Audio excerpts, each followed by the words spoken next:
Hello people of YouTube, and welcome to the first episode of CDWTFHW. And that stands for Claytano does whatever the f he wants. And today we're going to be reviewing a topic that has been talked about for years. And that is, what if monsters were tradable in Summoner's War? Now, I'm going to be honest with you guys, my first reaction to this question is probably very eerily similar to what Come To Us reaction is, and that is no.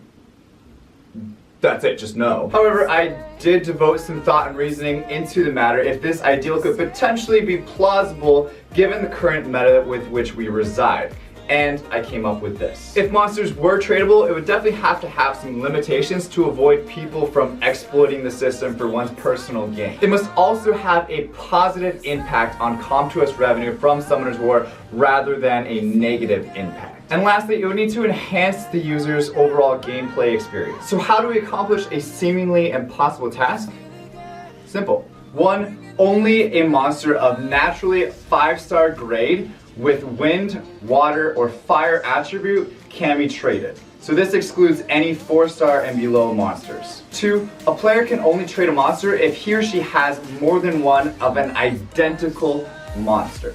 3. Only one monster can be traded in a single transaction. 4, and this is the most important one in my opinion, is that each player must seal break a monster before it is available to trade. Now these stones cannot be purchased using crystals or money and can only be obtained by high-level dungeons such as TOA Hard, and once you complete it you get maybe a couple stones. So it makes it really hard for you to get 100 of them. And lastly, 5. Once the transaction has been completed, the newly obtained monster will be redeemed at your inventory with no skills, level 1, unawakened, and no runes equipped on it. And that's pretty much it, guys. With these simple parameters, it pretty much accomplishes everything we are looking to accomplish. Players will be inclined to spend more money on summons since they'll no longer have the fear of summoning a duplicate Nat 5, which will increase Come To Us revenue. Players will also be deterred from creating new accounts or buying new accounts because it does take a massive amount of seal break stones in order to make a monster tradable. New players will now have the opportunity to be competitive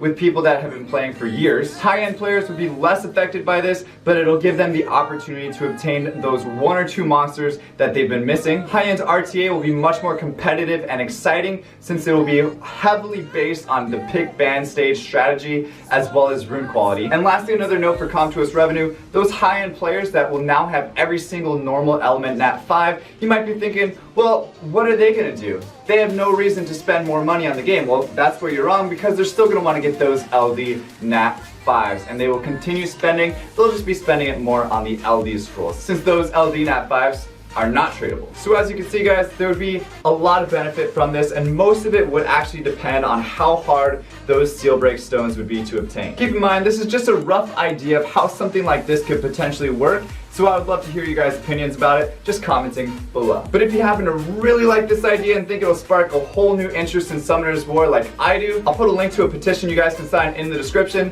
and who knows, we may be able to make this thing happen. But aside from that, guys, thank you so much for watching. As always, stay soupy, don't be potatoes, and I will see you guys tomorrow. Alright, peace.